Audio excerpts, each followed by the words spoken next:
Buat teman-temanku yang baru gabung, bisa cek di playlist untuk urutan videonya, dan bisa juga cek di playlist untuk judul barunya. Bab 608, Mengalihkan Masalah ke Timur.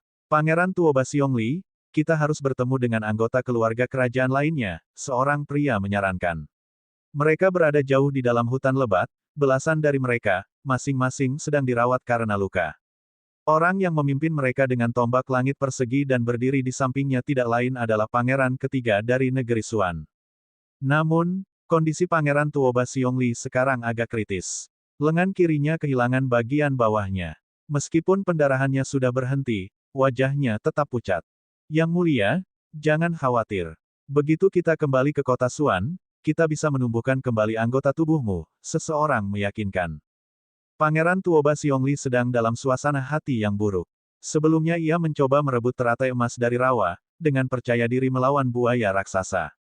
Namun dia kalah, lengannya digigit buaya. Kalau bukan karena kartu truf yang dia gunakan, dia mungkin sudah mati saat itu juga. Meski begitu, kelompoknya menderita banyak korban dan terdampar di Gunung 100 Binatang. Ledakan. Tiba-tiba keributan besar itu membuat Pangeran Tuoba Xiongli dan kelompoknya waspada. Ini buruk. Pangeran Tuoba Xiongli langsung berseru. Dia merasakan banyak binatang iblis yang kuat menyerbu ke arah mereka. Sementara itu, Fang Lin dan pelayan Shen juga memasuki pandangan kelompok Pangeran Tuoba Xiongli. Hahaha, sahabat-sahabat terkasih keluarga kerajaan, aku membawakan kalian hadiah besar. Fang Lin tertawa riang. Marah, Pangeran Tuoba Xiongli dan orang-orangnya tidak tahu apa yang sedang terjadi. Namun, mereka melihat bahwa Fang Lin dan pelayan Shen, yang dikejar oleh banyak binatang iblis, kini melarikan diri ke arah mereka. Mereka jelas bermaksud untuk membawa binatang-binatang itu ke arah mereka. Mencari kematian. Pangeran Tuoba Xiongli, yang sudah dalam suasana hati yang sangat buruk, tidak dapat lagi menahan amarahnya. Dia mengeluarkan tombak langit persegi, berniat untuk membunuh Fang Lin dan pelayan Shen di tempat. Namun, kedua pria itu tidak mau melawan balik. Mereka segera melarikan diri ke arah lain setelah pertikaian singkat. Pada saat yang sama, buaya raksasa muncul, dan wajah Pangeran Tuoba Xiongli dan kelompoknya menjadi pucat karena ketakutan.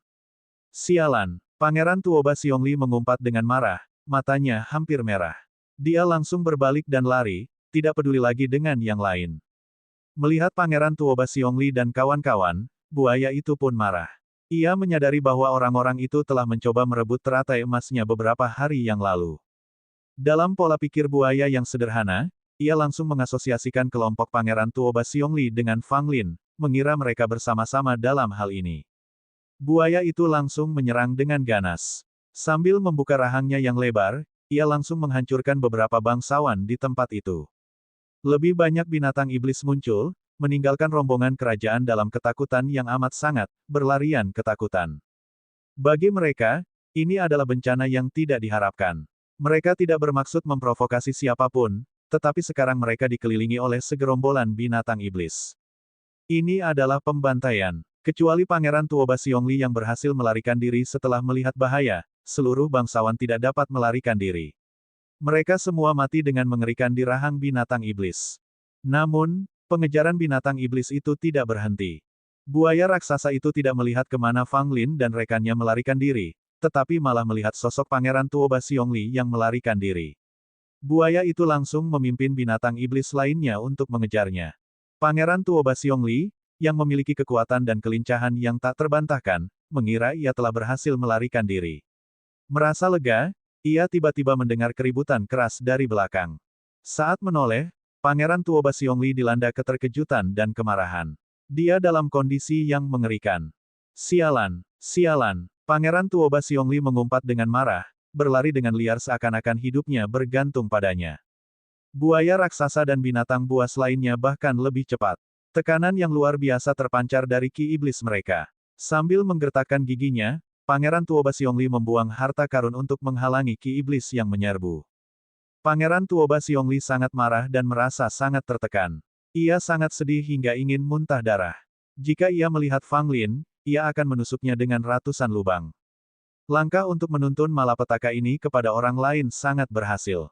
Binatang-binatang iblis, yang dipimpin oleh buaya raksasa, mengalihkan fokus mereka kepada Pangeran Tuoba Xiongli. Pangeran ketiga yang malang dari negeri Suan, seorang ahli muda yang terhormat, sekarang terikat pada surga dan bumi tanpa jalan keluar, dikejar oleh binatang buas. Akhirnya, pangeran ketiga tertangkap. Buaya raksasa itu melempar Pangeran Tuoba Xiongli keluar dengan pukulan langsung. Ia pun jatuh terduduk ke tanah. Pangeran Tuoba Xiongli memuntahkan darah segar, tubuhnya dipenuhi tulang-tulang yang patah. Meskipun demikian, ia masih berjuang untuk bangkit dan membuang harta terakhir dari tas Istana Sembilan.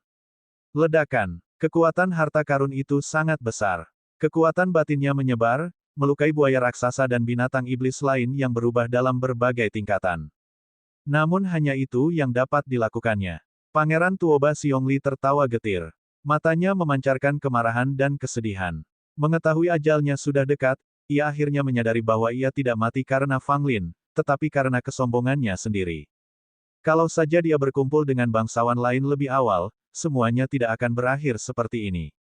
Pada saat-saat terakhirnya, Pangeran Tuoba Xiongli memicu ledakan dengan tombak langit persegi kesayangannya.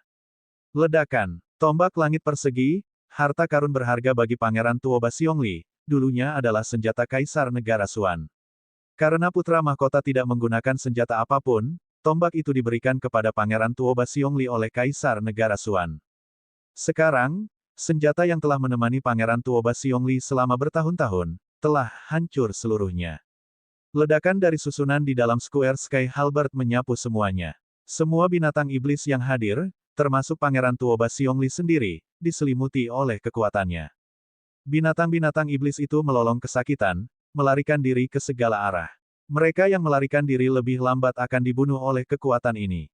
Buaya raksasa berhasil melarikan diri, tetapi ekornya putus dan mengeluarkan banyak darah. Pangeran Tuoba Xiongli juga tewas. Bukan di tangan monster-monster itu, tetapi memilih untuk menghancurkan dirinya sendiri. Fang Lin dan pelayan Shen terus berlari dengan panik, akhirnya berhasil keluar dari hutan. Mereka menyusuri jalan setapak pegunungan dan tiba di sebuah jurang. Fiuh, membuatku takut setengah mati, akhirnya kami berhasil keluar, kata Kors Ginseng yang sudah berumur 1000 tahun dengan rasa takut yang masih tersisa. Fang Lin dan pelayan Shen terengah-engah, tetapi mereka merasa cukup baik karena berhasil selamat dari cobaan itu. Tentu saja, apa yang terjadi pada rombongan kerajaan yang digiring ke dalam malapetaka itu sama sekali tidak menjadi perhatian mereka. Siapa di sana? Tiba-tiba, terdengar suara dari jurang, diikuti oleh beberapa sosok yang muncul. Mereka semua menatap Fang Lin dan pelayan Shen dengan curiga. Fang Lin dan pelayan Shen juga tetap waspada, tetapi segera Fang Lin mengenali wajah yang dikenalnya di antara orang-orang ini. Dugu Nian. Dugu Nian membelalakan mata, tampak sama terkejutnya saat melihat Fang Lin. Apa yang kau lakukan di sini? Fang Lin dan Dugu Nian berbicara bersamaan, nada bicara mereka sangat serempak. Pelayan Shen tidak melihat ke arah Dugu Nian, melainkan ke arah pemuda berpakaian putih yang ada di belakang Dugu Nian. Pria ini adalah Dugu Ruoksu. Nian, apakah kamu mengenal mereka? Tanya Dugu Ruoksu sambil menatap Fang Lin dan pelayan Shen. Dugu Nian tetap diam, tampak rumit. Dia melirik Fang Lin, memberi isyarat agar dia segera pergi. Melihat Dugu Nian terdiam, Dugu Ruoksu tersenyum tipis, tatapannya tiba-tiba berubah tajam.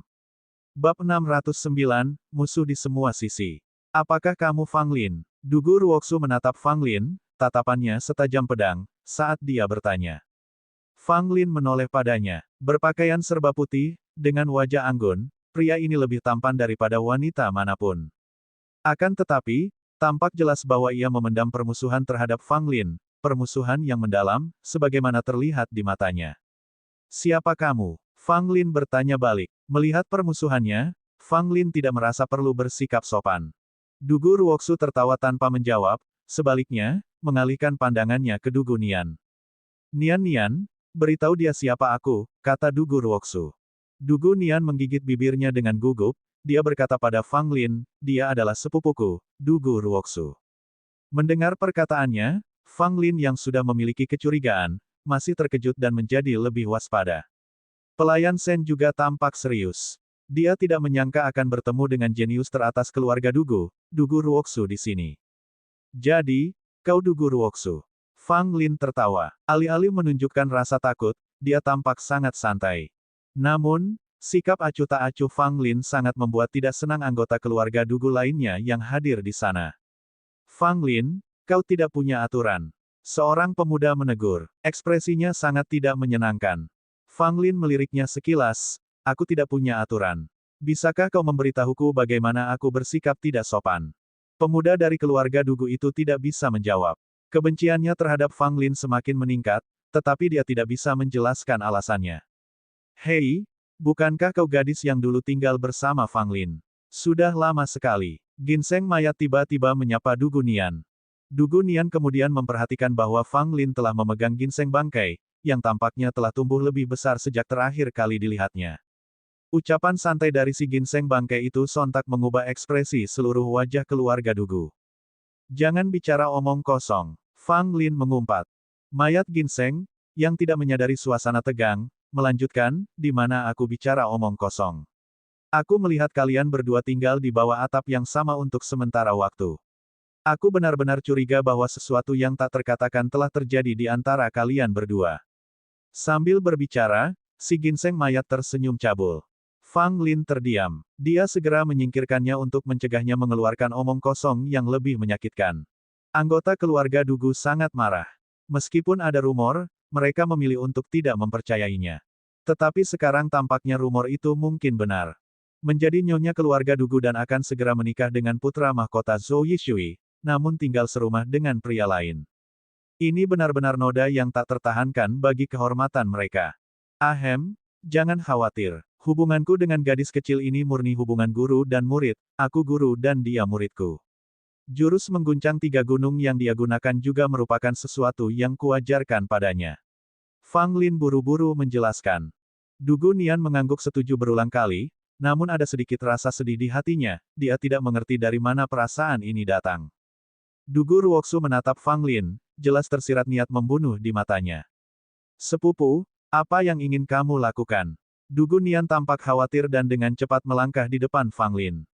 Aku pernah berkata sebelumnya, jika aku bertemu Fang Lin, aku akan membunuhnya untuk menghapus noda di tubuhmu.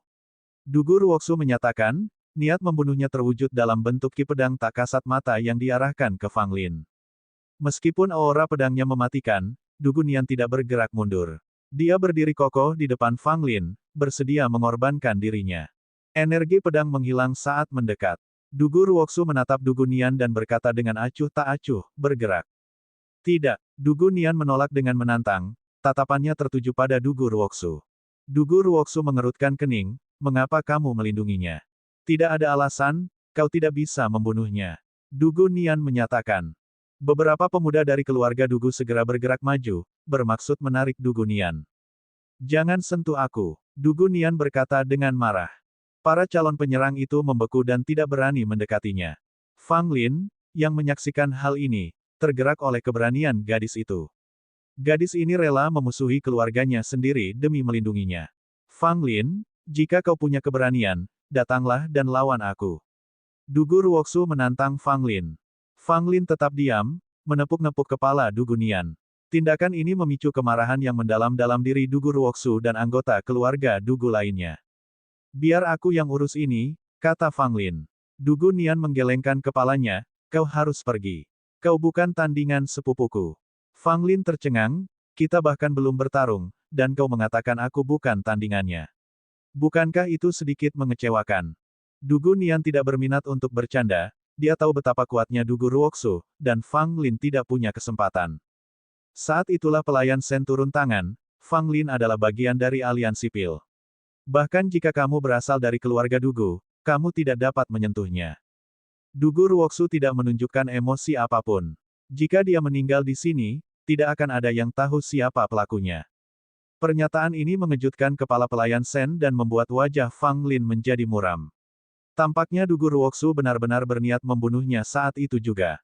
Menghadapi anggota lain dari keluarga Dugu, Fang Lin percaya diri, tetapi melawan Dugu Ruoksu, ceritanya sama sekali berbeda. Dugu Ruoksu dianggap sebagai salah satu talenta muda terbaik di negeri Suan, setara dengan putra mahkota Zhou Yishui dan si nakal yang tak terkalahkan. Kekuatannya tak terbantahkan. Saat ini, Fang Lin hampir tidak dapat menandingi pengikut putra mahkota, apalagi Dugu Ruoksu. Itu adalah kenyataan yang brutal. Fang Lin, bersiaplah untuk mati. Pada saat itu, 2 orang muncul di luar lembah, seorang pria dan seorang wanita. Pria itu hanya memiliki satu lengan. Di depan mereka mengambang sebuah segel hitam yang sangat kuat. Mereka adalah orang-orang yang ditugaskan oleh penguasa kota barat untuk membunuh Fang Lin. Melihat kedua orang ini muncul, Fang Lin sangat terkejut. Pelayan Sen juga menjadi pucat karena ketakutan. Aku tidak menyangka di sini akan seramai ini. Sosok cantik muncul, membawa angin sepoi-sepoi yang harum. Sosok itu adalah pengikut putra mahkota, Dream Falling Flower. Wajah Fang Lin berubah sangat muram. Ia sudah merasa tidak berdaya menghadapi Dugu Ruoksu sendirian. Sekarang orang-orang dari Istana Penjaga Barat dan putra mahkota juga telah muncul. Apakah mereka mencoba memaksanya ke sudut? Sen, aku menyeretmu ke dalam masalah ini. Fang Lin berkata kepada pelayan Sen sambil tersenyum pahit.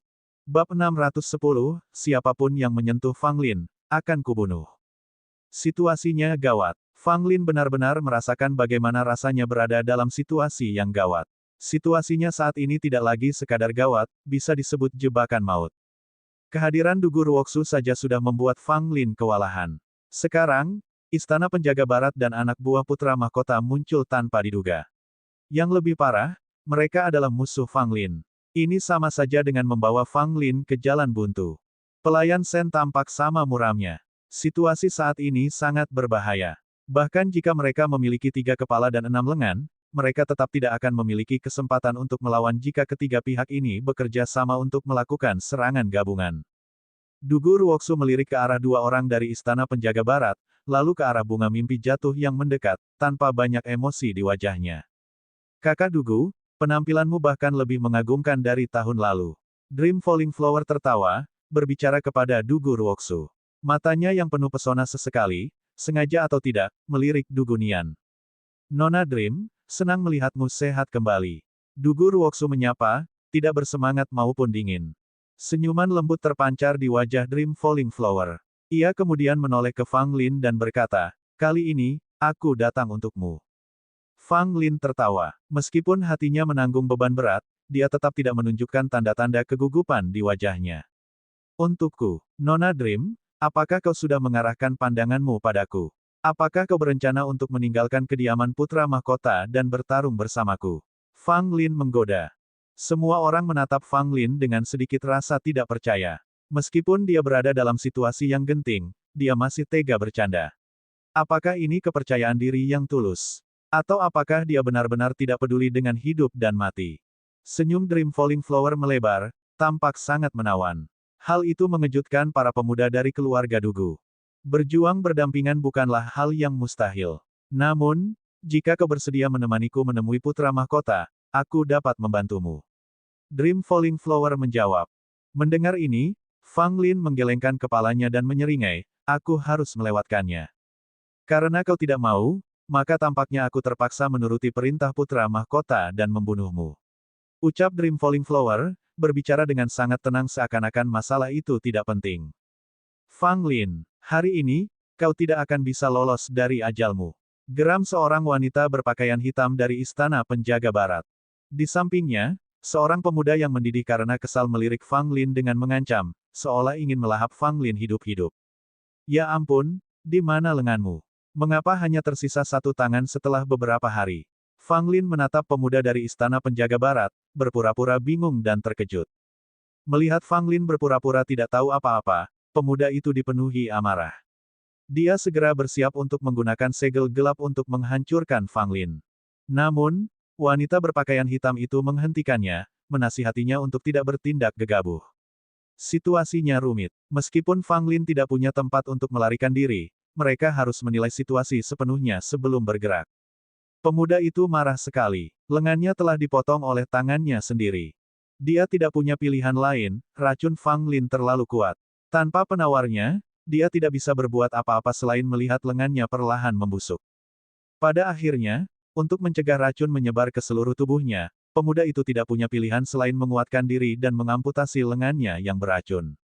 Dengan demikian ia mampu menyelamatkan hidupnya tetapi dengan mengorbankan satu lengannya. Bagi seniman bela diri, bagi penyuling pil, kehilangan lengan hampir seperti kehilangan separuh hidup seseorang, pukulan yang menghancurkan. Oleh karena itu, pemuda itu memendam kebencian yang amat sangat terhadap Fang Lin. Ia ingin membalas dendam kepada Fang Lin, memotong semua anggota tubuh Fang Lin, lalu menyiksanya perlahan-lahan, membuat Fang Lin menderita sampai mati. Baru setelah itu ia akan merasa puas. Jadi, kalian semua ingin menyerangku.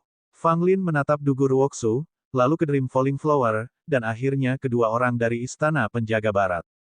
Tak seorang pun yang menanggapi. Namun, jelas dari ekspresi mereka. Masalahnya hanya siapa yang akan menyerang lebih dulu. Dugu Nian menggigit bibirnya, lalu berkata kepada Dugu Ruoksu, jika kau berani menyentuh Fang Lin, kau adalah musuhku. Dugu Ruoksu tetap tenang, bukannya aku ingin menyerang Fang Lin, tetapi para tetua keluarga kami telah memutuskan untuk tidak membiarkan Fang Lin meninggalkan Gunung 100 Binatang Ganas hidup-hidup. Aku hanya melaksanakan perintah mereka. Dugu Nian tertawa, jadi, yang kau inginkan hanyalah agar aku patuh menikahi Zhou Yishui, agar hubungan antara keluarga Dugu dan keluarga kerajaan semakin erat. Dugu Ruoksu tetap diam. Kenyataannya memang begitu. Namun, beberapa hal, jika diungkapkan secara terbuka, bisa terdengar agak tidak mengenakan. Dugu Nian berdiri tegap di depan Fang Lin, tatapan matanya menatap tajam ke arah Dugu Ruoksu. Berani sekali kau menyentuhnya saat aku di sini. Dugu Nian berbicara terus terang seperti biasanya. Ada sedikit kegilaan dan tekad di matanya. Dugu Ruoksu mengerutkan kening, mengulurkan tangannya untuk menangkap Dugu Nian dan menghentikannya dari menimbulkan malapetaka lebih lanjut. Tanpa diduga, Dugu Nian segera mengambil sebuah harta karun dari tas istana 9 miliknya. Apakah kamu sudah gila? Dugu Ruoksu, melihat harta karun di tangan Dugu Nian, segera mengubah ekspresinya dan menegurnya dengan kasar. Dugu Nian tengah memegang sebuah pedupaan antik di tangannya, yang darinya mengepulkan asap tipis. Pedupaan itu tampak kuno, dengan pola kepala harimau yang ganas di kedua sisinya. Kepala harimau yang ganas pada pedupaan yang damai dan tenang membuatnya tampak sangat unik. Namun pedupaan yang tampaknya aneh inilah yang sangat ditakuti oleh Dugu Ruoksu. Harta karun ini diberikan kepada Dugu Nian oleh kakeknya, kepala keluarga Dugu saat ini, Dugu Fengyun. Harta karun ini merupakan harta karun tertinggi dari keluarga Dugu dengan kekuatan yang mencengangkan. Meskipun kekuatan Dugu Nian tidak cukup untuk melepaskan kekuatannya sepenuhnya, bahkan sebagian dari kekuatannya dapat menghalangi Dugu Ruoksu. Kalian semua tidak berbeda. Siapapun yang berani menyentuh Fang Lin, aku akan membunuhnya. Dugu Nian mengamati kerumunan, matanya tertuju pada Dream Falling Flower dan dua orang dari Istana Penjaga Barat. Mata Dream Falling Flower sedikit menyipit, dia menyadari kejanggalan pada pedupaan di tangan Dugu Nian dan diam-diam menjauhkan dirinya sedikit. Namun, dua orang dari Istana Penjaga Barat tidak menunjukkan sikap menahan diri. Mereka terus mendekati Fang Lin. Napas kuat dari segel gelap yang mengambang di hadapan mereka menunjukkan serangan yang akan segera terjadi. Dugu Nian menjadi geram saat melihat dua orang dari Istana Penjaga Barat masih mendekat. Dia menggertakkan giginya dan mengaktifkan pedupaan di tangannya. Mengaum, raungan harimau yang memekakkan telinga bergema. Pembakar dupa tiba-tiba memancarkan cahaya yang menyilaukan. Seekor harimau putih muncul dari pedupaan, melepaskan niat membunuh yang mengerikan saat ia menyerang ke arah dua orang itu dari Istana Penjaga Barat. Adegan ini langsung membuat keduanya dari Istana Penjaga Barat waspada. Aura ilusi harimau putih terlalu menakutkan, memberi mereka sensasi terkoyak bahkan dari kejauhan. Tanpa ragu-ragu, segel gelap itu langsung menuju ke arah ilusi harimau putih. Bab 611, Kegigihan Dugu Nian. Cepat! Mundur. Semua orang segera mundur, takut akan kerusakan tambahan. Bayangan White Tiger bertabrakan dengan keras dengan cap hitam itu, seakan-akan dua gunung saling bertabrakan. Perangko hitam itu langsung terlempar ke belakang, hampir jatuh ke tanah. Hal ini mengejutkan kedua orang dari Istana Penjaga Barat. Mereka memiliki keyakinan penuh pada stempel gelap itu, harta karun yang diberikan oleh penguasa kota barat. Semenjak mereka memasuki Gunung 100 Binatang, cap gelap selalu menang, tidak pernah bisa ditolak. Namun kali ini, hal itu telah dibelokkan. Sungguh harta karun yang dahsyat. Wanita berpakaian hitam itu memusatkan pandangannya pada pembakar dupa di tangan Dugu Nian, sumber kekuatan yang baru saja menangkis cap hitamnya. Tentu saja, mereka tidak mungkin tahu bahwa ini bukanlah kekuatan penuh dari pembakar dupa. Jika dilepaskan sepenuhnya, itu dapat mengancam bahkan mereka yang berada di level Spirit Vein. Karena Dugu Nian tidak cukup kuat, meskipun mendapat perlindungan Dugu Ruoksu, berada di Gunung 100 Binatang tetaplah sangat berbahaya. Demi kelangsungan hidup cucunya, Dugu Fengyun tidak punya pilihan lain selain mempercayakan harta keluarga ini kepada Dugu Nian. Siapa lagi yang berani bergerak? Datang dan ujilah kekuatan harta karunku. Dugu Nian berseru, menatap tajam ke arah bunga mimpi yang jatuh di kejauhan, lalu menatap Dugu Ruoksu.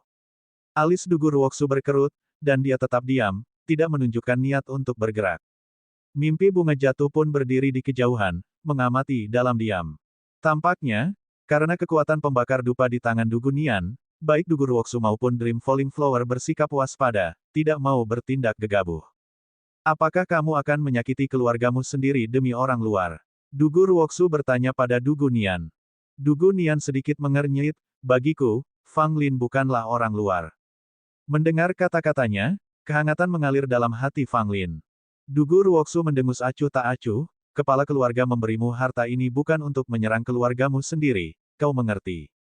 Dugu Nian membalas, kakek memberikan harta karun ini kepadaku untuk melindungi diriku sendiri, dan orang-orang yang aku sayangi. Dugu Ruoksu tertawa, lalu melemparkan pandangan meremehkan ke arah Fang Lin, jadi kau hanya akan bersembunyi di balik seorang wanita. Fang Lin mengangkat bahu, karena aku tidak bisa mengalahkan kalian semua, yang bisa kulakukan hanyalah bersembunyi. Mendengar perkataan Fang Lin, para anggota keluarga Dugu menjadi marah dan tidak berdaya. Mereka tidak dapat berbuat apa-apa terhadap Fang Lin. Dugu Nian bersikeras untuk melindunginya. Bagaimana mungkin mereka bisa sepenuhnya menentang Dugu Nian dan menyingkirkannya juga? Mereka sama sekali tidak bisa. Dugu Ruoksu menarik napas dalam-dalam, menahan amarahnya, baiklah, mengingat Nian telah melindungimu, kali ini aku akan membiarkanmu pergi. Mendengar hal itu, Dugu Nian pun sedikit lebih rileks, meskipun dia masih menatap tajam ke arah Dream Falling Flower. Kebencian yang dipendamnya terhadap wanita itu bahkan lebih menonjol. Dream Falling Flower menanggapi dengan senyum ringan, sepertinya aku tidak bisa membawa Fang Lin menemui putra mahkota hari ini. Dengan itu, dia segera berbalik untuk pergi. Kepergiannya bukan karena takut pada Dugu Nian. Tentu saja, dia memiliki beberapa keraguan tentang pembakar dupa. Namun, Dream Falling Flower juga memiliki kartu trufnya sendiri. Jika dilepaskan, kartu itu mungkin dapat menyaingi pembakar dupa. Namun situasinya tidak sesederhana itu, sekarang bukan saat yang tepat untuk mengambil tindakan. Dream Falling Flower punya rencananya sendiri. Dia bukan orang kepercayaan sejati putra mahkota Zhou Yishui dan tidak mau bekerja untuknya dengan tulus. Dengan meninggalkan Fang Lin, dia meninggalkan masalah bagi Zhou Yishui. Saat Dream Falling Flower pergi, Fang Lin, Dugu Nian, dan pelayan Shen menghela napas lega. Akan tetapi, duo dari Istana Penjaga Barat mendapati diri mereka dalam posisi yang canggung. Mereka tadinya ingin membunuh Fang Lin, tetapi sekarang dengan kehadiran Dugu Nian dan pembakar dupanya yang kuat, mereka tidak dapat menyentuhnya. Dugu Ruoksu, bagaimana kalau kita bekerja sama dan membunuh Fang Lin? Usul wanita berpakaian hitam itu kepada Dugu Ruoksu. Dugu Ruoksu melirik kedua orang dari Istana Penjaga Barat dan menggelengkan kepalanya, jika kalian ingin bertindak, silakan saja. Aku tidak akan menghentikan kalian, tetapi aku juga tidak akan membantu kalian. Mendengar ini, wanita berpakaian hitam itu tampak kesal. Wajahnya muram, dan ekspresi teman prianya bahkan lebih garang. Fang Lin, kau tidak bisa melarikan diri, wanita berpakaian hitam itu mengancam dengan nada mengancam. Fang Lin terkekeh, aku berdiri di hadapanmu sekarang, beranikah kau bertindak? Sambil menggertakkan gigi, wanita berpakaian hitam itu mengambil kembali cap hitamnya, lalu pergi bersama pemuda itu. Tentu saja, mereka tidak benar-benar pergi. Baik Dream Falling Flower maupun duo dari Istana Penjaga Barat, mereka hanya mundur sementara, bersembunyi di balik bayangan, menunggu kesempatan. Fang Lin sangat menyadari hal ini. Mereka tidak akan membiarkannya pergi begitu saja, dan akan mencari kesempatan untuk menyingkirkannya. Sekarang kau boleh pergi, kata Dugu Ruoksu dengan dingin. Fang Lin tersenyum, itulah niatku. Dugu Nian tiba-tiba menoleh ke arah Fang Lin, biarkan aku ikut denganmu. Tidak, Dugu Ruoksu langsung menolak. Fang Lin juga terkejut karena Dugu Nian tidak memilih untuk tinggal bersama keluarganya sendiri dan malah ingin pergi bersamanya. Ini di luar dugaannya. Aku sudah memutuskan, kata Dugu Nian dengan tenang, mengabaikan keberatan Dugu Ruoksu. Fang Lin agak bimbang. Dia tidak tertarik mengambil Dugu Nian karena kemampuannya terbatas dan mungkin akan menjadi beban. Namun, mengingat pendiriannya yang tegas, rasanya tidak tepat untuk menolaknya. Selain itu, Pembakar dupa yang dimilikinya sangat ampuh. Jika digunakan dengan benar, itu dapat menjamin keamanan yang lebih besar di Gunung 100 Binatang. Fang Lin bingung, tidak yakin harus berbuat apa. Pelayan Sen melirik Fang Lin, lalu ke Dugu Nian yang tegas. Dia bisa melihat bahwa Dugu Nian punya perasaan khusus terhadap Fang Lin. Aku mungkin akan membiarkannya pergi, tetapi kau harus tetap berada di bawah pengawasanku, seperti yang diperintahkan oleh para tetua keluarga. Aku tidak akan membiarkanmu lepas dari pengawasanku, Dugu Ruoksu bersikeras. Dugu Nian segera mengangkat pembakar dupanya, bersiap menyerang Dugu Ruoksu dan yang lainnya. Dugu Ruoksu sangat marah. Jika Dugu Nian bukan sepupunya, dia pasti sudah membunuhnya sekarang. Bagaimana kalau begini, biarkan Fang Lin menemani kita. Dugu Ruoksu mengusulkan, tatapannya tertuju pada Fang Lin. Aku tidak ingin pergi kemanapun bersama kalian, jawab Fang Lin sambil menyeringai. Pada akhirnya, Dugu Ruoksu mengalah dan setuju untuk membiarkan Dugu Nian menemani Fang Lin. Tentu saja, dia berulang kali memperingatkan Fang Lin untuk tidak memiliki motif atau ide tersembunyi tentang Dugu Nian. Kita biarkan mereka pergi begitu saja. Kelompok di belakang Dugu Ruoksu jelas tidak senang. Dugu Ruoksu mempertahankan ekspresi dingin, mereka tidak bisa pergi jauh. Bab 612, Mata Roh menunjukkan kekuatannya. Apa yang dikatakan Dugu Ruoksu benar, Fang Lin dan teman-temannya tidak dapat melarikan diri. Bahkan jika Dugu Ruoksu tidak turun tangan, orang lain pasti akan datang menjemput Fang Lin. Meninggalkan lembah, Fang Lin dan pelayan Sen memimpin, Dugu Nian diam-diam mengikuti di belakang mereka. Pada saat itu, dua orang di depan tiba-tiba berhenti, Dugu Nian yang sedang melamun tidak menyadari dan menabrak Fang Lin. Apa yang terjadi? Dugu Nian melihat sekeliling, bertanya dengan suara keras. Seseorang datang, kata Fang Lin, sikapnya menjadi serius. Pelayan Sen di sebelahnya juga menjadi serius, wajahnya dipenuhi dengan kehati-hatian. Mendengar hal itu, Dugu Nian tanpa berkata apa-apa, mengeluarkan pembakar dupa bergaris harimau, sambil gelisah memperhatikan keadaan sekelilingnya. Keluarlah, orang-orang dari Istana Penjaga Barat, kalian hanya pandai bersembunyi dalam kegelapan, bukan? Fang Lin berkata dengan dingin, mata rohnya aktif, menangkap setiap detail di sekitarnya. Ledakan. Tanpa peringatan apapun, segel hitam raksasa datang menghampiri mereka, memancarkan aura yang dahsyat, seolah ingin menekan mereka bertiga di sini dan saat ini. Dugu Nian mengaktifkan pembakar dupa, memanggil hantu harimau putih, yang bertabrakan dengan segel hitam di tengah raungan. Segel hitam terhenti, tetapi pada saat itu, pola aneh pada segel itu menyala, tampak seperti cetakan tangan. Saat berikutnya, sebuah tangan hitam muncul dari segel hitam itu. Meskipun itu hanya hantu, itu menakutkan, dengan kekuatan yang tak terbayangkan. Ini adalah kekuatan yang ditinggalkan oleh penguasa kota barat pada segel tersebut. Saat diaktifkan, kekuatan itu dapat melepaskan pukulan yang setara dengan kekuatan penuh penguasa itu sendiri. Tidak bagus. Wajah Fang Lin dan pelayan Sen mencerminkan keterkejutan mereka. Aura tangan hitam ini bahkan lebih mengerikan daripada segel hitam. Apa yang perlu dikhawatirkan? Aku di sini. Gerutu Dugu Nian, sekali lagi mengaktifkan pembakar dupa. Pembakar dupa itu kemudian diluncurkan ke udara, melesat menuju tangan hitam itu.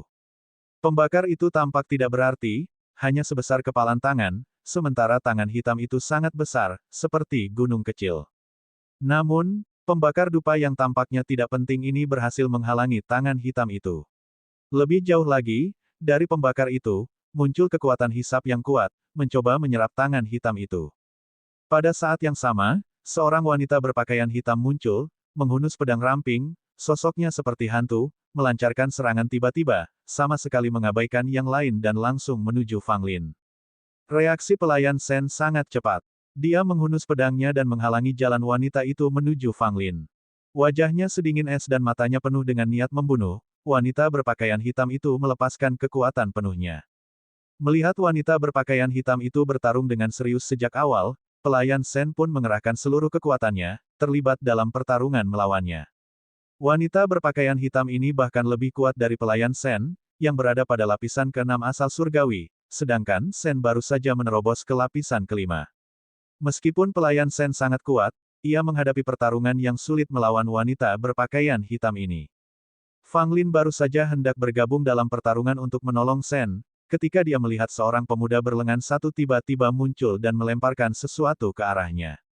Itu adalah tali berwarna emas muda. Ketika dilemparkan oleh pemuda itu, tali itu menggeliat seperti ular, mengikat Fang Lin. Apa ini? Mata Fang Lin menyipit, berusaha melepaskan diri, tetapi semakin dia meronta, tali itu semakin erat mengikatnya. Selain itu, kekuatan luar biasa terpancar dari tali emas muda ini, menyusup ke tubuh Fang Lin, tampaknya bermaksud menekan kekuatan batin Fang Lin. Mendeteksi bahwa kekuatan batinnya perlahan-lahan ditekan, Fang Lin merasakan bahaya. Mata roh di dalam alisnya berdenyut dengan cahaya biru, menciptakan area cahaya yang menyelimuti pria berlengan satu itu. Akan tetapi, batasan dari pria berlengan satu itu juga berada pada lapisan kelima sama seperti Fang Lin, kekuatan mata roh tidak memberikan pengaruh yang kentara padanya. Biarkan aku membantumu. Dugu Nian segera mencoba melepaskan tali emas muda dari Fang Lin. Meskipun sudah berkali-kali mencoba, Dugu Nian tidak dapat melepaskan tali emas muda itu. Sepertinya tali itu telah tumbuh di tubuh Fang Lin. Pria berlengan satu itu mencibir, matanya penuh dengan kepahitan. Meskipun ditekan oleh kekuatan mata roh Fang Lin, dia terus maju, selangkah demi selangkah. Ekspresi Fang Lin serius. Tali emas muda yang aneh itu sulit dilepaskan dengan cepat, dan terus-menerus menekan kekuatan batinnya. Jika ini terus berlanjut, hanya masalah waktu sebelum dia ditangkap oleh musuh. Dugu Nian mulai putus asa. Pembakar dupa masih melawan segel hitam dan tangan itu, tetapi kekuatannya tidak seberapa jika dibandingkan, dia sama sekali tidak sebanding dengan pemuda berlengan satu itu. Aku tidak punya pilihan lain. Fang Lin menggertakkan giginya. Di dalam mata rohnya, secercah cahaya dingin mulai muncul. Saat berikutnya, cahaya dingin melintas. Seperti belati biru, cahaya itu bersiul, mengarah langsung ke pemuda berlengan satu itu. Pemuda berlengan satu itu awalnya tidak peduli. Apa salahnya seorang seniman bela diri di tingkat ke-9 elemen bumi? Meskipun dia memiliki mata roh. Namun, saat belati biru itu hendak mencapainya, pemuda berlengan satu itu menyadari ada yang tidak beres. Belati itu tidak nyata, tetapi berasal dari mata roh. Terlebih lagi, aura belati biru itu terlalu tajam. Jantung pemuda berlengan satu itu berdebar kencang. Sudah terlambat untuk menghindar sekarang, satu-satunya pilihannya adalah mengerahkan seluruh tenaganya dalam upaya putus asa untuk menangkis belati biru itu. Tiba-tiba belati biru itu lenyap. Pemuda berlengan satu itu terdiam sesaat, lalu wajahnya berubah kesakitan. Sambil meratap, ia jatuh ke lantai. Belati biru itu telah menusuknya dari belakang, langsung menusuk jantungnya. Wajah pemuda berlengan satu itu menunjukkan campuran keterkejutan dan keputusasaan. Ia menyadari bahwa ia telah meremehkan kekuatan mata roh. Penglihatannya telah ditipu oleh mata roh Fang Lin. Belati biru itu telah lama meluncur diam-diam dari belakang, apa yang ia saksikan hanyalah ilusi. Jika bukan karena berada di dalam layar cahaya biru ini, dia tidak akan mudah tertipu oleh tipu daya seperti itu. Namun, pemuda berlengan satu itu kalah dari mata roh Fang Lin. Tidak, melihat ini, wanita berpakaian hitam itu berteriak, matanya hampir melotot karena terkejut. Dia menjadi gila, berusaha keras untuk menerobos dengan cara apapun. Melihat wanita itu mengamuk, Sen tidak berani lalai, dia memainkan kartu trufnya. Itu adalah selembar kertas kuning, hilang satu sudut, tanda-tanda kunonya juga agak memudar. Begitu kertas kuning itu muncul, kertas itu mulai terbakar dengan cepat. Tiba-tiba, cahaya kuning menyebar, menelan wanita berpakaian hitam itu. Melihat kertas kuning itu berubah menjadi abu, wajah Sen dipenuhi penyesalan. Ini adalah sesuatu yang diperolehnya di masa mudanya dan enggan menggunakannya sampai sekarang. Ah! Jeritan melengking dari wanita berpakaian hitam terdengar saat dia bangkit dari cahaya kuning yang menyelimuti. Bab 613, Kemarahan Tuan Kota Barat. Wanita berpakaian hitam itu juga memiliki harta karun untuk melindunginya. Meskipun kekuatan kertas kuning itu kuat, namun gagal membunuhnya. Pelayan Sen merasakan bahaya dan segera mundur, tetapi masih terlambat. Wanita berpakaian hitam itu memukulnya dengan keras di dada. Pelayan Sen memuntahkan darah dan terpental ke belakang. Wanita berpakaian hitam itu seperti orang gila, dagingnya terkoyak dan darah mengalir, tetapi dia tidak peduli. Setelah melukai pelayan Sen, dia langsung menuju Fang Lin tanpa pertimbangan lebih lanjut. Pada saat ini, Fang Lin baru saja melepaskan diri dari tali emas pucat itu. Melihat wanita berpakaian hitam itu berlari ke arahnya, dia melemparkan batu tanpa batas tanpa ragu-ragu. Batu tanpa batas milik Fang Lin bukan lagi batu kecil seperti sebelumnya. Batu itu kini lebih besar dari kepala manusia.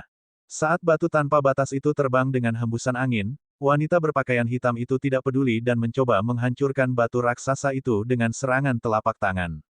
Saat berikutnya, wanita berpakaian hitam itu mengalami kemunduran.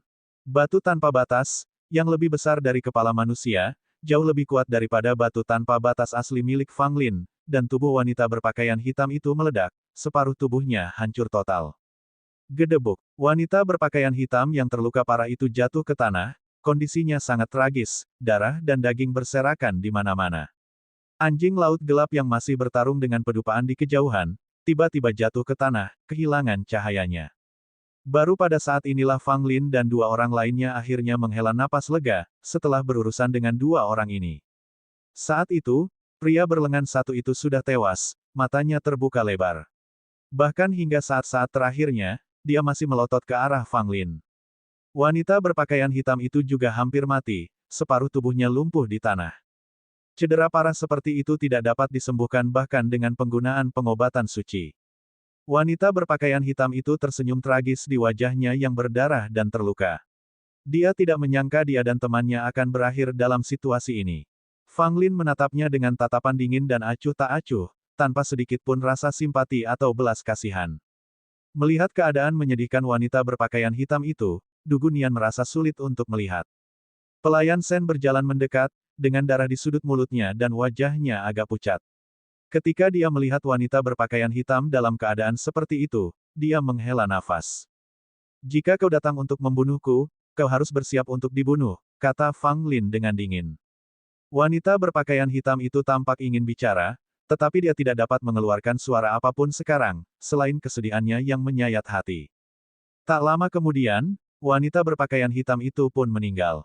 Pada saat keduanya tewas, penguasa Istana Penjaga Barat yang berada di Istana Penjaga Barat yang agung melihat masing-masing dari dua lampu kehidupan di hadapannya padam, menyebabkan wajahnya berubah drastis.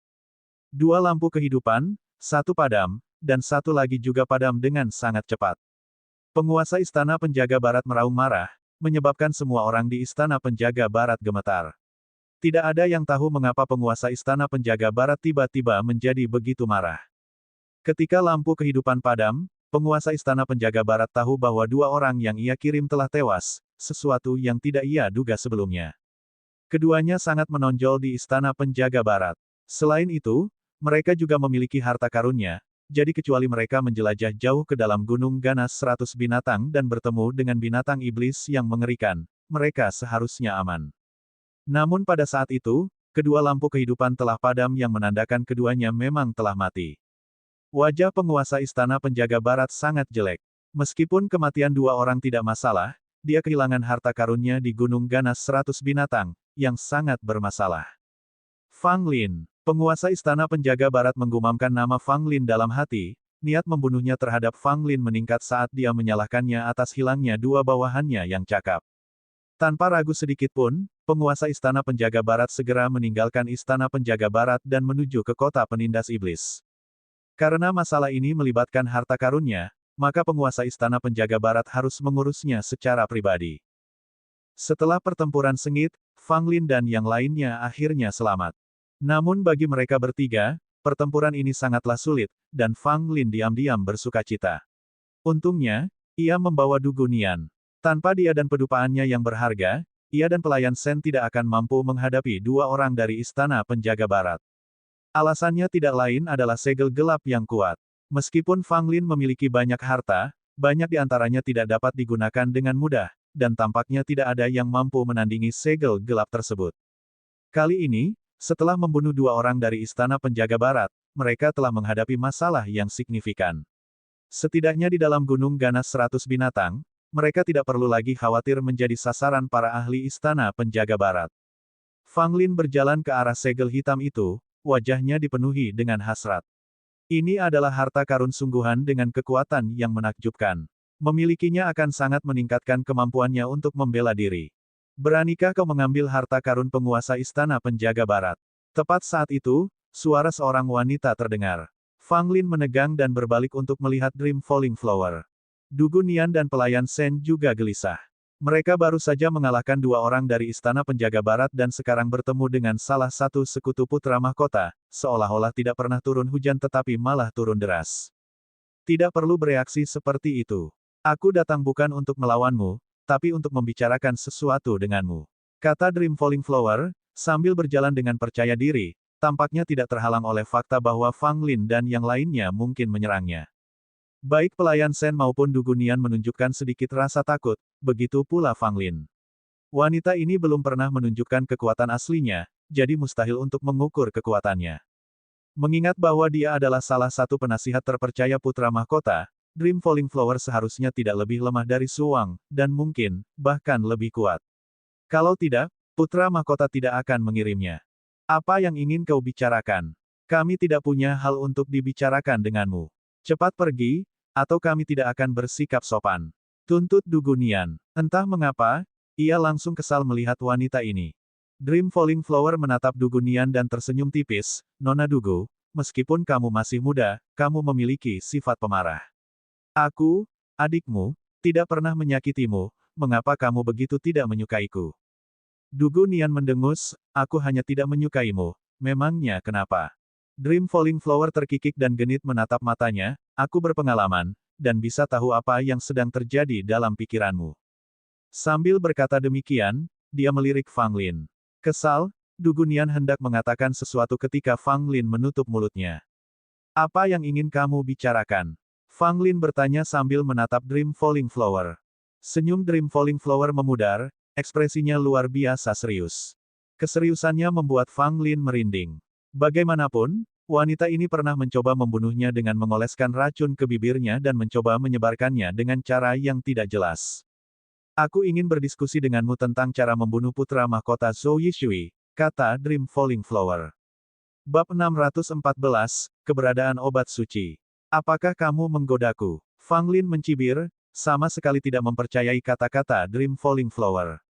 Itu benar-benar konyol, seorang teman dekat putra mahkota mengaku ia dapat bersekongkol dengan saya untuk membunuh putra mahkota Zhou Yishui, itu hanyalah cerita untuk orang bodoh.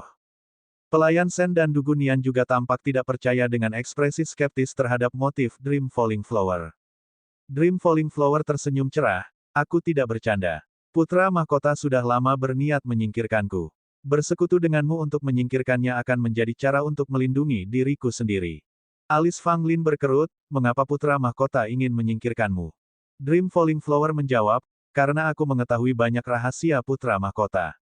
Jika aku tetap hidup, ada risiko rahasia itu terbongkar. Aku tidak percaya kata-katamu. Fang Lin menggelengkan kepalanya. Dream Falling Flower mencibir, wajar saja kalau kamu tidak percaya padaku. Aku datang hanya untuk memberitahumu beberapa hal. Terserah kamu mau bergabung denganku atau tidak. Fang Lin, jangan percaya omong kosong wanita ini. Dugunian memperingatkan sambil mengerutkan kening. Pelayan Sen yang terdiam, juga tengah menilai niat sebenarnya dari Dream Falling Flower. Adik perempuan dari keluarga Dugu, kau akan menikah dengan putra mahkota segera setelah kejadian di Gunung Ganas 100 binatang berakhir. Tidakkah kau ingin mengambil kesempatan untuk menyingkirkannya sekarang? Tanya Dream Falling Flower sambil menyeringai geli. Dugunian tiba-tiba terdiam. Dia enggan menghadapi perjodohan yang akan datang dan ingin menyingkirkan Zhou Yishui, tetapi dia tidak mempercayai bunga mimpi yang jatuh ini. Apa sebenarnya yang ingin kau katakan? Fang Lin bertanya dengan tidak sabar. Dengan tatapan tajam ke arah Fang Lin, Dream Falling Flower mengungkapkan, Zhou Yishui telah memasuki Gunung Ganas 100 binatang untuk menemukan obat suci. Ia berencana untuk memperkuat fondasinya dan membuat terobosan ke alam Venaroh. Apa? Fang Lin tercengang mendengar kata-kata ini, dan tercengang karena Zhou Yishui bermaksud untuk maju ke alam Venaroh. Wajah pelayan Sen dan Dugunian juga berubah, ini tentu bukan kabar baik. Meski beredar kabar bahwa Zhou Yishui telah mendekati alam Venaroh dan dapat menerobos ke sana kapan saja, Fang Lin tidak pernah mempercayai gosip semacam itu. Perkataan Dream Falling Flower tidak dapat sepenuhnya dipercaya, tetapi jika apa yang dikatakannya benar, maka kekuatan Zhou Yishui jauh lebih mengerikan dari yang diperkirakan. Saat ini, Fang Lin bahkan belum mencapai alam asal surgawi. Kesenjangan antara dirinya dan Zhou Yishui sangat besar. Dan jika Zhou Yishui berhasil menembus alam Venaroh, Fang Lin tidak akan memiliki kesempatan untuk melawannya sama sekali. Kesenjangan di antara mereka akan semakin melebar tanpa batas. Apakah ada obat suci di sini? Fang Lin langsung memotong inti permasalahan dalam narasi Dream Falling Flower. Dream Falling Flower mengangguk, ada obat suci di sini, di wilayah pinggiran.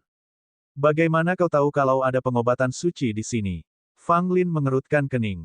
Dengan senyum tipis, Dream Falling Flower mengungkapkan, Kaisar Xuan saat ini pernah menjelajah ke Gunung Ganas 100 binatang, menemukan jejak obat suci, tetapi gagal mendapatkannya. Kemudian, keluarga kekaisaran secara diam-diam mengirim para ahli ke Gunung Ganas 100 binatang. Setelah pencarian ekstensif, mereka hampir memastikan lokasi dan kondisi obat suci. Jantung berdebar kencang karena terkejut, Fang Lin dan rekan-rekannya telah menerima berita yang menggemparkan dunia, ada obat suci di pinggiran Gunung Ganas 100 binatang. Jika ini menyebar, semua orang yang saat ini berada di Gunung Ganas 100 binatang akan menjadi gila. Bahkan Fang Lin, yang menyadari keberadaan obat suci, tak kuasa menahan rasa gembira di hatinya. Itu adalah obat suci. Hanya akar roh yang benar-benar suci yang memiliki potensi untuk menghasilkan obat suci. Berapapun nilai ramuan obat kuno berusia 10.000 tahun, tidak ada yang dapat menyamai satu obat suci. Obat-obatan suci sangatlah langka. Setiap obat di dunia ini unik, tidak ada dua obat suci yang identik. Terlebih lagi, obat-obatan suci tumbuh sangat lambat. Beberapa awalnya tampak tidak berbeda dari ramuan biasa hingga suatu hari mereka tiba-tiba mulai menyerap energi spiritual alam dengan cepat dan berkembang menjadi obat suci sejati. Dengan mata berbinar-binar penuh kegembiraan, Fang Lin merenung, jika dia bisa mendapatkan obat suci, dan melengkapinya dengan kemajuan terkini, dia yakin bisa membuat terobosan dan mencapai alam 10 tahap elemen tanah yang tak terbayangkan. Tentu saja, itu mengandaikan bahwa ia dapat memperoleh obat suci, dan yang lebih penting, menentukan tingkat kebenaran di balik kata-kata mimpi bunga jatuh. Apa yang ingin Anda capai dengan memberitahu kami semua ini? Tanya pelayan Sen. Dream Falling Flower berkata, saya perkirakan putra mahkota akan segera mencoba memanen obat suci. Kita bisa bergegas dan mengklaim obat suci itu untuk diri kita sendiri sebelum memasang perangkap untuk menyergap putra mahkota dan kelompoknya. Tidak dapat dipungkiri lagi, obat suci itu sangat menggoda. Bahkan jika kredibilitas bunga mimpi jatuh tidak meyakinkan, Fang Lin tetap ingin memanfaatkan kesempatan itu. Jika benar-benar ada obat suci, ia hanya perlu berjudi. Jika tidak, perjalanan ke Gunung 100 binatang ganas akan sia-sia. Bagaimana kami bisa yakin untuk mempercayai Anda? Bagaimana jika ini adalah jebakan yang dipasang oleh Zhou Yishui, di mana Anda menuntun kami selangkah demi selangkah ke dalam perangkap untuk dibantai? Pelayan Sen menjelaskan, sambil mencatat bahwa, betapapun menggodanya obat suci, nyawa seseorang adalah yang terpenting, dan dia tidak mau mengambil risiko itu. Disinilah obat suci berada. Terserah padamu untuk memutuskan apakah akan pergi atau tidak. Mengenai putra mahkota, mengingat racunmu, dia tidak akan bergerak dalam beberapa hari ke depan. Namun, begitu dia pulih sepenuhnya, dia akan pergi untuk memanen obat suci. Dengan itu, Dream Falling Flower melemparkan jade slip. Fang Lin menangkapnya dengan cepat, tidak langsung memeriksanya. Saya punya satu pertanyaan, kata Fang Lin. Silakan bertanya. Jika aku bisa menjawab, aku pasti akan menjawabnya. Dream Falling Flower menjawab dengan tenang. Dengan senyum tipis tersungging di bibirnya, Fang Lin membalas, hanya ingin tahu, apa posisimu di Hidden Kill Hall. Mendengar perkataan itu, bukan hanya warna bunga mimpi yang berubah, tapi pelayan Sen dan Dugunian juga mengubah ekspresi mereka. Dream Falling Flower tampak tidak senang, karena tidak menyangka Fang Lin akan mengungkap identitasnya. Perubahan kejadian ini membuat segalanya menjadi sangat rumit. Dia dari balai pembunuhan tersembunyi. Dugunian dan pelayan Sen benar-benar terkejut. Mereka tahu reputasi balai pembunuhan tersembunyi, organisasi itu terkenal dengan jejaknya di seluruh 9 negara dan tidak ragu untuk membunuh. Namun wanita ini adalah anggota balai pembunuhan tersembunyi dan juga orang kepercayaan putra mahkota Zhou Yishui. Itu sungguh mengejutkan. Jadi, ini konfirmasi bahwa putra mahkota Zhou Yishui berkolusi dengan balai pembunuhan tersembunyi. Bagaimana kau bisa tahu? Dream Falling Flower bertanya dengan nada serius. Tidak ada jejak sikap genit di wajahnya dingin dan suram. Fang Lin terkekeh, aku hanya menebaknya. Yang mengejutkanku, kau mengakuinya dengan mudah. Cahaya dingin berkelebat di mata Dream Falling Flower. Dia harus mengakui bahwa dia telah meremehkan Fang Lin, yang terakhir sebenarnya telah menyimpulkan hubungannya dengan Hidden Kill Hall. Bagaimana aku bisa mempercayai kata-kata seorang pembunuh dari aula pembunuhan tersembunyi? Fang Lin berkomentar malu-malu. Dream Falling Flower terdiam beberapa saat sebelum tersenyum dingin. Percaya atau tidak, sama saja. Untuk saat ini, aku tidak ingin membunuhmu. Setelah menyelesaikan kata-katanya, Dream Falling Flower berbalik untuk pergi tanpa ragu-ragu atau kata-kata berlebih. Siapa yang bilang kau boleh pergi? Fang Lin mengerutkan kening, ekspresi tidak senang terlihat jelas di wajahnya. Bab 615, Medan Perang Kuno. Apa kau berencana untuk menahanku di sini? Dream Falling Flower menoleh dengan dingin sebelum tertawa terbahak-bahak. Namun kemudian dia berhenti, tiba-tiba. Tanpa peringatan, Fang Lin langsung bertindak. Seperti anak panah yang terlepas dari busurnya, dia langsung berada di depan Dream Falling Flower. Mata Dream Falling Flower menyipit sedikit. Sebuah jentikan pergelangan tangannya, dan sebuah serangan telapak tangan yang ditujukan ke dada Fang Lin diluncurkan. Fang Lin membalas serangan itu dengan serangan telapak tangannya sendiri, menghantam Dream Falling Flower secara langsung.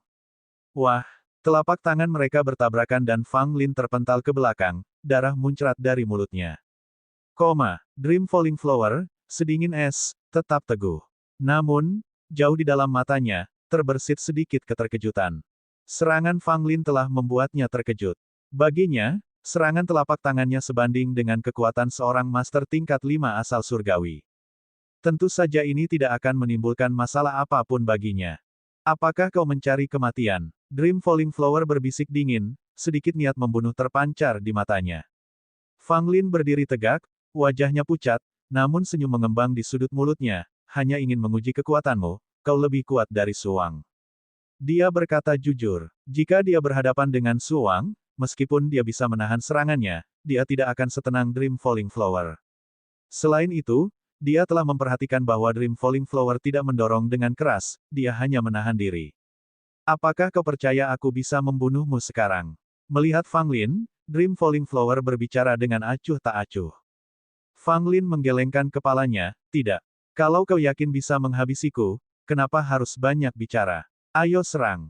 Pelayan Sen dan Dugu Nian bergerak untuk berdiri di samping Fang Lin, siap bertarung berdampingan sambil menatap bunga mimpi yang jatuh dengan kewaspadaan dan permusuhan. Dream Falling Flower merasa kesal. Dia tampak kesulitan memahami apa yang Fang Lin maksud. Dia tidak kuat, tetapi dia pasti orang gila yang membingungkan. Seperti yang sudah kukatakan, aku tidak punya keinginan untuk membunuhmu sekarang. Kata Dream Falling Flower, sebelum berbalik dan pergi sekali lagi. Kali ini, Fang Lin tidak ikut campur. Dia sudah menguji beberapa kekuatan Dream Falling Flower. Dia cukup kuat, dengan kultivasi setidaknya di level ke-6 atau ke-7 Heavenly Origin.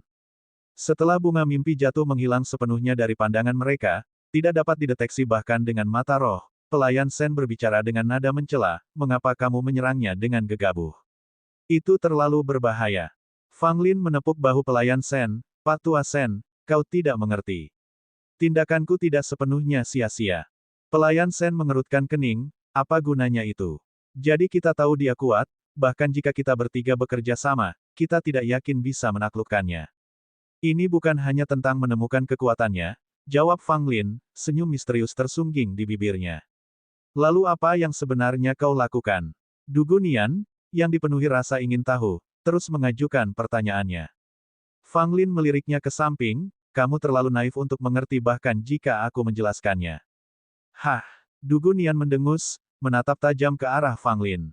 Tanpa ragu-ragu, ketiganya mengumpulkan semua barang milik mereka berdua dari Istana Penjaga Barat, lalu mereka meninggalkan tempat itu. Kemana kita akan pergi selanjutnya? Tanya pelayan Sen. Fang Lin segera menjawab, pertama-tama kita beristirahat malam ini, lalu besok kita mencari obat suci. Mendengar kata-kata ini, baik pelayan Sen maupun Dugu Nian merasa terkejut. Namun, mereka tidak mengatakan apa-apa lagi. Daya tarik obat suci terlalu besar untuk ditolak. Bahkan jika ini mungkin jebakan, mereka tidak punya cara untuk menolak dan harus mencobanya. Jika mereka bisa mendapatkan obat suci, maka meskipun hari-hari berikutnya tidak membuahkan hasil, itu tidak masalah. Namun apakah obat suci akan semudah itu diperoleh? 2 jam kemudian, ketiganya menemukan tempat terpencil untuk beristirahat. Medannya rumit, penuh racun dan dipenuhi serangga beracun.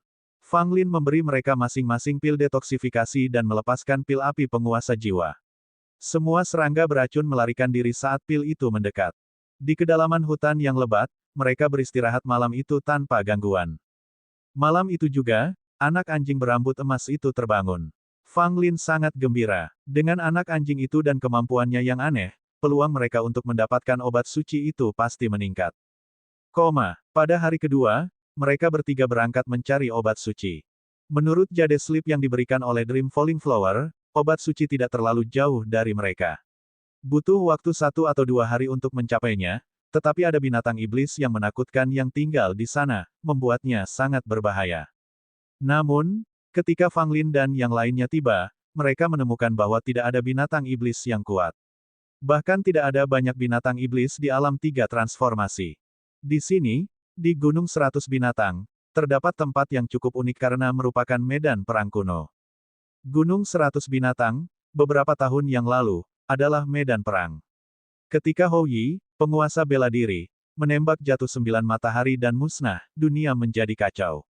Klan iblis bangkit, berniat untuk memusnahkan klan manusia dan merebut semua tanah mereka. Klan manusia melawan balik, pertempuran terjadi di mana-mana. Gunung 100 Binatang adalah salah satu medan perang tersebut. Akhirnya, klan manusia menang, meskipun dengan pengorbanan yang besar. Sejumlah besar binatang iblis ditumpas di sini dengan berbagai formasi, dari generasi ke generasi. Dapat dikatakan bahwa binatang iblis di Gunung 100 Binatang saat ini adalah keturunan dari mereka yang telah tertindas bertahun-tahun yang lalu. Di dalam Gunung 100 Binatang, terdapat banyak medan pertempuran kuno, dipenuhi dengan tubuh prajurit manusia yang gugur dan binatang iblis yang terbunuh. Setiap medan perang adalah gudang harta karun, dengan banyak barang berharga yang dapat ditemukan. Jika cukup beruntung, seseorang bahkan mungkin menemukan harta karun utuh yang kuat. Tentu saja, setelah bertahun-tahun, hampir semua barang berharga yang dapat ditemukan telah diambil oleh manusia atau binatang iblis. Misalnya, naga banjir pemakan gunung menemukan batu tanpa batas dan cermin kuno yang pecah di salah satu medan perang sebelum berubah menjadi bentuknya saat ini, yang merupakan keberuntungan. Namun, bagi binatang iblis di dalam Gunung 100 Binatang, medan perang kuno ini adalah tempat yang paling mereka takuti. Niat membunuh dan kebencian yang tak kunjung padam masih ada di tempat-tempat ini, dan bahkan setelah bertahun-tahun, raungan kemarahan prajurit manusia masih dapat terdengar dari medan perang tersebut dari waktu ke waktu. Menurut peta yang diberikan oleh Dream Falling Flower, obat suci terletak di salah satu medan perang kuno ini. Sebelum Fang Lin dan yang lainnya dapat menemukan tempat itu, yang lain telah tiba. Selain itu bukan hanya 1 atau 2 orang. Seorang pemuda kekar dengan kepala penuh rambut merah berdiri di pinggiran medan perang, menatap bumi hangus di depannya dengan ekspresi serius. Mengikuti si rambut merah itu ada 4 atau 5 anak muda, jelas mereka berasal dari kelompok yang sama dengannya. Tidak jauh dari mereka ada kelompok lain, pemimpinnya adalah seorang wanita muda. Wajahnya cantik dengan alis yang anggun. Dia tampak berusia pertengahan 20-an, dengan rambut panjang yang menjuntai di bahunya dan mengenakan gaun panjang berwarna merah muda pucat, terlihat sangat anggun. Gadis-gadis di belakangnya juga cukup menarik dan sedap dipandang. Wanita anggun ini memegang payung kertas sederhana. Meski payung itu tampak sederhana, di permukaannya bertaburan bunga plum yang sedang mekar. Bab 616, Bunga 7 Roh yang Tidak Memudar. Setiap seniman bela diri dari negeri Suan, kecuali mereka yang sangat bodoh, pasti tahu siapa wanita dengan payung kertas bunga plum ini. Lembah Wewangian Surgawi, Mei Yingsui. Salah satu talenta terbaik di negeri Suan, juga yang paling rendah hati, tetapi setiap kali orang membicarakan tentang talenta hebat dari negeri Suan, mereka tidak akan pernah melupakan Mei Yingsui. Karena wanita ini pernah bertarung melawan putra mahkota Zhou Yishui tanpa dirugikan. Nona Mei, Anda datang cukup pagi. Bocah berambut merah itu melirik Mei Yingsui dan berkata dengan santai, nadanya cukup tenang, tanpa tanda-tanda permusuhan. Aura Mei Yingsui tenang, benar-benar sesuai dengan namanya, menyendiri dan murni seperti bunga plum di salju. Ci, sudah lama tidak bertemu, kata Mei Yingsui. Di negeri Suan, satu-satunya orang yang Mei Yingsui panggil Ci adalah Ci Yun Xiao dari Sekte Shen Xiao. Kedatangan 2 talenta terkemuka dari negeri Suan, Ci Yun Xiao dan Mei Yingsui, cukup penting di medan perang kuno ini. Aku berasumsi, Nona Mei juga datang ke sini untuk mendapatkan obat suci. Tanya Qi Yun Xiao. Mei Yingsui melirik Qi Yun Xiao, bukankah Qi ada di sini karena alasan yang sama? Senyum tipis muncul di bibir Qi Yun Xiao, karena kau sudah sampai di sini sebelum aku, mengapa kau tidak meminum obat suci? Mei Yingsui menggelengkan kepalanya, ini belum saat yang tepat. Qi Yun Xiao mengernyitkan alisnya dengan bingung, lalu menatap lagi ke kedalaman medan perang kuno. Dia sepertinya menyadari sesuatu dan ekspresi tercerahkan muncul di wajahnya. Terima kasih atas petunjuknya, Nona Mei. Qi Yun Xiao berterima kasih padanya.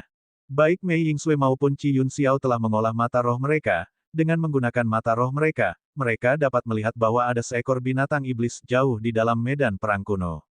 Ini adalah kalajengking berekor 3 besar yang telah mencapai alam transformasi 4, dan bahkan mungkin mendekati tingkat transformasi kelima.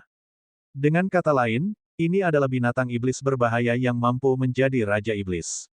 Ia sangat kuat, dan bukan sesuatu yang dapat mereka, para pejuang manusia, lawan. Jika kalajengking ekor 3 ini benar-benar melangkah ke wilayah Raja Iblis, mereka semua pasti sudah melarikan diri dari tempat ini sejak lama.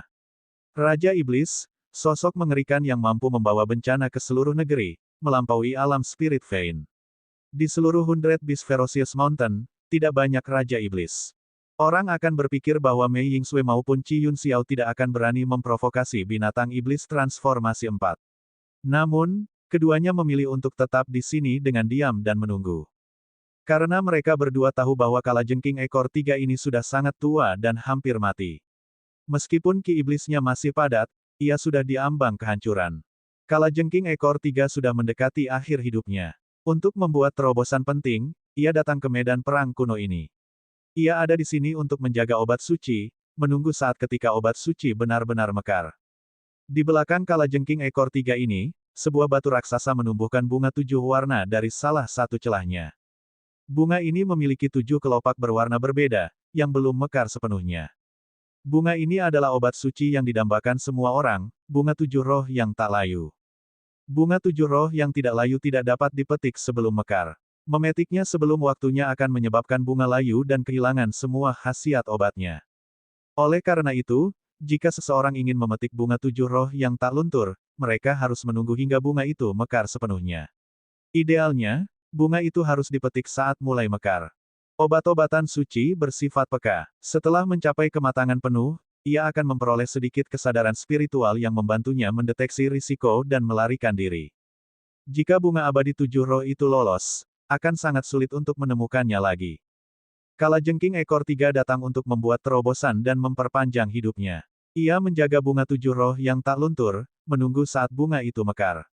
Begitu mekar, ia dapat langsung memetik dan memakannya. Akan tetapi, kalajengking ekor 3 masih ragu apakah ia bisa bertahan sampai saat bunga abadi 7 roh mekar. Kalajengking 3 ekor secara alami memperhatikan para prajurit manusia yang muncul di luar medan perang kuno, dan jumlah mereka cukup banyak. Meskipun marah dan ingin segera membantai mereka, kalajengking ekor 3 tidak bisa bertindak gegabah sekarang. Jika melakukannya, itu akan mempercepat habisnya sisa umurnya. Tentu saja, jika para prajurit manusia mengancamnya, atau mencoba merebut bunga abadi 7 roh, kalajengking 3 ekor tidak akan mentolerirnya. Kalajengking tua ini akan segera mati. Bagaimana kalau kita bekerja sama, membunuhnya, lalu berdiskusi tentang cara mendistribusikan bunga 7 roh yang tidak memudar? Usul Qi Yun Xiao. Mei Yingsui tertawa pelan, Qi, kamu pasti bercanda. Kalajengking ekor 3 sangat kuat. Bahkan jika kita berdua bekerja sama, kita tidak akan bisa mengalahkannya. Qi Yun Xiao tertawa terbahak-bahak, menunjukkan sedikit kegembiraan yang tak terkendali. Nona Mei, Anda meremehkan kami. Bagaimana kami akan tahu jika kami tidak mencoba? Mei Yingsui terus menggelengkan kepalanya. Sebagai orang dengan kognisi yang sangat baik dan rendah hati, dia percaya bahwa kalajengking ekor 3, meskipun sudah tua dan lemah, masih merupakan kekuatan yang tangguh. Bahkan jika mereka bekerja sama, mereka tidak dapat menggulingkannya. Lebih jauh lagi, jika mereka membuat kalajengking tua itu marah, itu dapat menyebabkan bencana yang tidak disengaja. Menurut Mei Yingsui, tindakan terbaik adalah berjaga-jaga dan menunggu hingga bunga abadi 7 roh mekar sepenuhnya, seraya berusaha mempertahankan kekuatannya semampunya. Saat itu, lebih banyak orang berdatangan. Tidak diragukan lagi itu adalah tim dari keluarga kerajaan. Pemimpinnya adalah seorang pangeran, dengan 4 bangsawan di belakangnya. Mereka tampak sedikit gugup. Jelas, mereka telah mengalami banyak masalah dalam perjalanan mereka ke sini. Pangeran Yin Xinghe, ini Mei Yingsui dan Qi Yun Xiao. Ketika tim semakin dekat, seorang pemuda kerajaan berbisik kepada pangeran terkemuka saat melihat orang-orang dari Lembah Wangi Surgawi dan Sekte Sen Xiao. Pangeran Yin Xinghe tampak sedikit malu dan melotot ke arah pemuda yang berbicara. Aku tidak buta. Tentu saja aku melihat mereka.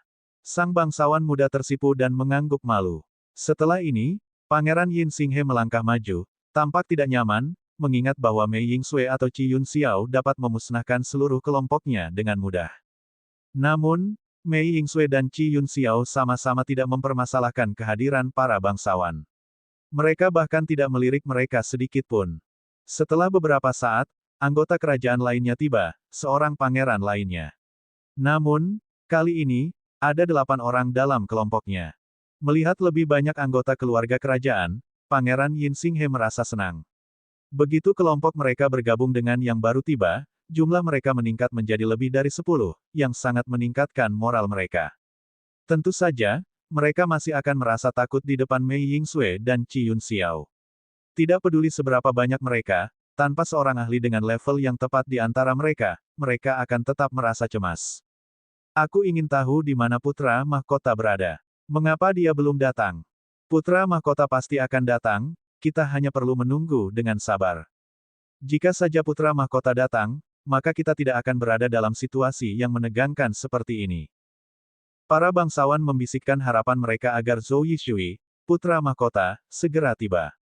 1 jam berlalu, kelompok lain tiba, dipimpin oleh Dugu Ruoksu. Bab 617, Putra Mahkota muncul. Dugu Ruoksu telah tiba. Semua orang yang hadir mengalihkan pandangan mereka ke arah Ruoksu dan rombongannya, bahkan tokoh seperti Qi Yun Xiao dan Mei Yingsui, semuanya menampakkan sedikit rasa takut. Dugu Ruoksu juga memperhatikan 2 bakat luar biasa ini, alisnya sedikit berkerut karena dia jelas merasa agak terkejut. Kemunculan Dugu Ruoksu segera mengganggu keseimbangan yang awalnya ada di sini. Para anggota keluarga kerajaan cukup senang melihat seseorang dari keluarga Dugu muncul, karena keluarga Dugu dan keluarga kerajaan memiliki hubungan yang baik dan dekat. Dugu Ruoksu dan putra mahkota Zhou Yishui adalah teman. Seketika itu juga para anggota keluarga kerajaan melihat perubahan arah angin dan langsung pergi menyambut Dugu Ruoksu. Dugu Ruoksu sedikit basa-basi dan para bangsawan dengan bijaksana tidak banyak bicara, diam-diam memihak ke pihak Dugu. Dugu Ruoksu, Qi Yun Xiao menatap Dugu Ruoksu dan mulai berbicara, matanya memperlihatkan sedikit warna yang luar biasa. Qi Yun Xiao, Dugu Ruoksu pun menjawab, tanpa ekspresi, tampak sangat dingin. Semua orang tahu bahwa Qi Yun Xiao dan Dugu Ruoksu tidak akur, kedua pria itu mempunyai dendam karena suatu kejadian di masa lalu. Jelas saja, ketika musuh bertemu, mereka selalu tampak mulai berdebat. Tuan-tuan, tenanglah dan jangan membuat kalajengking kuno di dalam sana terkejut, Mei Yingsui berkata dengan suara lembut, mencoba untuk mencegah kedua pria itu. Mendengar perkataannya, Dugu Ruoksu segera membuka mata rohnya untuk melihat ke kedalaman medan perang kuno dan segera melihat bunga abadi 7 roh yang berakar di celah-celah batu yang dijaga oleh kalajengking berekor 3. Saat melihat bunga 7 roh yang abadi, ekspresi Dugu Ruoksu segera mengalami transformasi 1, memperlihatkan sedikit keinginan. Akan tetapi, ia juga mencatat bahwa kalajengking ekor 3, meskipun tampak sudah hampir mati, sangat kuat dan bukan sesuatu yang dapat mereka tangani dengan mudah. Saat bunga mekar, saatnya untuk bertindak, gumam Dugu Ruoksu pada dirinya sendiri. Bunga 7 roh yang tak pudar ini adalah obat suci, dan jika putra mahkota Zhou Yishui yang datang, dia akan tetap berjuang untuk mendapatkannya, dan tentu saja tidak akan membiarkan orang lain menyentuhnya. Waktu berlalu dengan lambat. Beberapa orang lagi datang dari istana kerajaan dan bergabung dengan orang-orang yang sudah hadir. Tentu saja, seniman bela diri dari kekuatan lain juga datang ke sini berdua atau bertiga. Beberapa tertarik oleh aura obat suci, sementara yang lain mendengar berita tentang obat suci. Dalam waktu singkat, area di luar medan pertempuran kuno itu dipenuhi orang. Dengan sedikitnya 100 orang berkumpul, semua mata tertuju pada bunga abadi 7 roh yang ada di dalam medan pertempuran kuno itu. Bahkan di antara orang-orang ini, yang lebih lemah tahu betul bahwa dengan kekuatan mereka hampir mustahil untuk mendapatkan bunga 7 roh yang abadi, tetapi mereka masih berpegang pada sedikit harapan. Siapa tahu, jika mereka cukup beruntung, mereka mungkin mendapatkannya. Bahkan jika mereka tidak memperoleh bunga 7 roh yang tidak memudar, pasti ada peluang lain di medan perang kuno ini. Pada saat itu, jika mereka mencari dengan saksama, mereka mungkin memperoleh sesuatu yang lain. Namun, ada beberapa yang tahu bahwa mereka tidak cukup kuat dan memutuskan untuk tinggal di sini. Mungkin, mereka tidak akan bisa mendapatkan apapun dan bahkan mungkin kehilangan nyawa mereka. Oleh karena itu, setelah mengamati pertarungan itu selama beberapa saat, mereka memutuskan untuk mundur, meskipun tidak terlalu jauh. Mereka tampaknya telah menyerah dalam bersaing memperebutkan bunga 7 roh yang tidak memudar. Setengah hari kemudian, lebih banyak orang dari kekuatan besar tiba, itu adalah rombongan dari Sekte 5 Elemen. Yang mengejutkan adalah bahwa si bocah nakal yang tak terkalahkan dari Sekte 5 Elemen tidak ada di antara orang-orang ini. Meski begitu, ada cukup banyak orang dari Sekte 5 Elemen, sebanyak selusin atau lebih, sebuah kelompok besar jika dibandingkan dengan kekuatan lain yang hadir. Tempat-tempat seperti Lembah Wangi Surgawi dan Sekte Sen Xiao hanya memiliki beberapa orang yang tersisa. Orang-orang dari Sekte 5 Elemen tiba dan melihat Dugu Ruoksu, Qi Yun Xiao dan Mei Yingsui. Pada saat ini, orang-orang dari Sekte 5 Elemen diam-diam mengutuk Wang Erdan dalam hati mereka, bertanya-tanya kemana orang ini pergi. Jika Wang Erdan ada di sini, mereka tidak perlu terlalu waspada terhadap Mei Yingsui dan Qi Yun Xiao. Namun saat ini, tanpa si bocah nakal yang tak terkalahkan, Sekte 5 Elemen tidak mempunyai sosok kuat yang dapat menandingi orang-orang seperti Mei Yingsui dan Qi Yun Xiao, dan karena itu mereka berada dalam posisi yang kurang menguntungkan. Di mana orang itu? Kenapa dia tidak bersama kalian semua? Mei Yingsui bertanya kepada kelompok dari Sekte 5 Elemen, wajahnya menunjukkan sedikit rasa ingin tahu. Salah satu pria parubaya dari Sekte 5 Elemen tampak tidak senang, dia akan segera datang. Mendengar ucapannya, berbagai faksi bereaksi berbeda-beda. Ada yang skeptis, ada yang mencibir, dan ada yang mengungkapkan rasa takut. Mei Yingsui menganggukkan kepalanya, tidak bertanya lagi, tidak jelas apakah dia mempercayainya atau tidak. Mulut Dugu Ruoksu melengkung membentuk senyum tipis, menunjukkan ia tidak percaya dengan apa yang dikatakan pria paruh baya itu. Namun, Qi Yun Xiao mengerutkan alisnya, mungkin sedang mempertimbangkan sesuatu. Orang-orang dari Sekte 5 Elemen tahu tempat mereka. Tanpa seseorang yang dapat mempertahankan benteng, mereka menahan diri untuk tidak bergerak terlalu jauh ke depan, tidak ingin menjadi sasaran. Seiring berlalunya waktu, napas bunga abadi 7 roh semakin padat, tampak seolah-olah akan mekar setiap saat. Perasaan akan kematian yang akan datang pada kalajengking ekor 3 juga semakin kuat, ia hanya memiliki sedikit kehidupan yang tersisa. Ia bertahan sampai akhir, menunggu bunga 7 roh yang tidak memudar mekar. Semua orang merasa aneh, faktanya, saat obat suci yang langka dan berharga itu mulai matang, hampir semua orang ada di sini kecuali putra mahkota Zhou Yishui. Mengapa dia tidak muncul? Bukan hanya Zhou Yishui yang tidak muncul, bahkan para pengikutnya pun tidak terlihat. Ini sangat tidak biasa. Jangan bilang padaku, putra mahkota tidak tertarik pada bunga abadi 7 roh. Itu tampaknya tidak mungkin. Bahkan para ahli alam spiritual akan menjadi heboh setelah mendengar berita tentang obat suci. Bagaimana mungkin orang seperti putra mahkota tidak tertarik pada obat suci? Anggota keluarga kerajaan merasa cemas. Meskipun mereka dapat berdiri di pihak keluarga Dugu dan menerima perlindungan Dugu Ruoksu. Namun, bagaimanapun juga, Dugu Ruoksu juga memiliki ambisi. Saat waktunya bertarung, dia pasti tidak akan peduli dengan orang-orang di istana. Putra-putra kekaisaran di istana kerajaan telah memutuskan secara diam-diam, jika putra mahkota benar-benar tidak muncul, maka mereka, putra-putra kekaisaran, akan bergabung untuk memperebutkan bunga 7 roh yang tidak luntur. Tiba-tiba terjadi keributan, putra mahkota telah tiba. Akhirnya, dia ada di sini, tapi ada sesuatu yang terasa aneh. Di mana anak buah putra mahkota?